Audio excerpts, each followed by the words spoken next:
This is the story of our Earth's formation 4.5 billion years ago, and of a little asteroid called Bennu, who's also survived until now. We have the team at NASA to thank for bringing us this video. The Milky Way, home to billions of stars, rising and setting over billions of worlds, including our own. In this vast expanse, how did our sun, the Earth, and the planets come to be? In recent decades, our understanding of the solar system's evolution has greatly improved, but deep questions remain. To answer those questions, astronomers are preparing to visit someplace very small. Asteroid Bennu. A lump of rock and organic material, the early building blocks of the solar system, of Earth, of us. Bennu is a time capsule, and its journey takes us way, way back, 4.5 billion years. The raw ingredients of Bennu and our solar system originated in a stellar nursery, a vast cloud of hydrogen, helium, and dust. Our own sun doesn't yet exist. Nearby are hot stars like this one, quickly burning up its fuel and destroying itself in a colossal explosion called a supernova. The explosion destabilizes our cloud, causing it to collapse. In the geologic blink of an eye, 100,000 years, gravity and angular momentum flatten the cloud into a swirling disk. In the center, where molecules crash together tightest, a protostar revs up to incredible pressures and temperatures.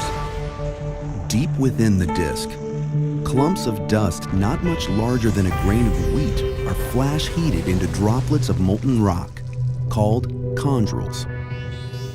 The source of this heat remains a mystery.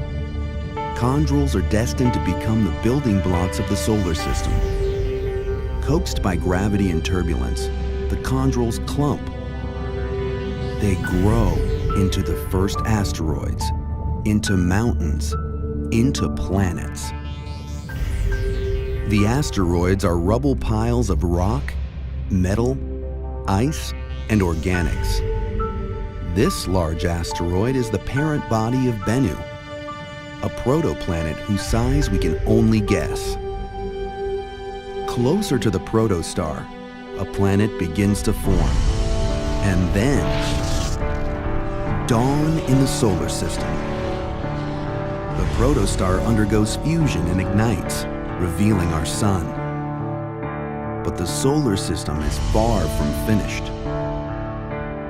Jupiter most likely forms near its outer edge, but just 500 million years after the sun ignites, some believe that it slowly moves inward.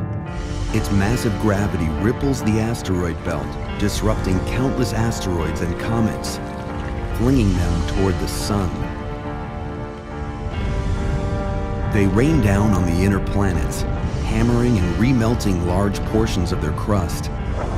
Did these impacts also deliver organics and water, key ingredients for life? Back in the asteroid belt, Bennu's parent body is lucky. It survives this period of heavy bombardment. The solar system cools and calms. Jupiter and its many moons assume the orbits that we see today. Billions of years of quiet follow, more or less.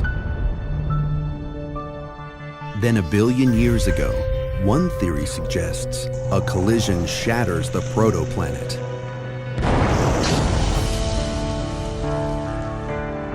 Some of the debris loosely coalesces into a new, smaller body, Bennu. But Bennu will not stay in place. Dull, non-reflective, it slowly migrates toward the sun. Solar heating turns its warm side into a low-intensity thruster.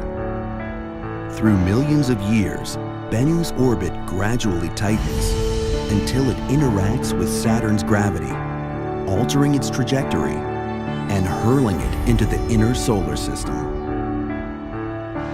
Close encounters with Earth and Venus follow. their gravitational tugs may have repeatedly stretched and reformed Bennu, turning it inside out and pulling off loose material. As a result, it has no satellites of its own, until now. Today, NASA is sending a spacecraft called OSIRIS-REx to explore Bennu and retrieve a sample. Why? Bennu has survived its long journey and settled into a near-Earth orbit, bringing its secrets within our reach. Now it is ready to teach us more about the solar system's history, its formation, its evolution, and our own place among the stars.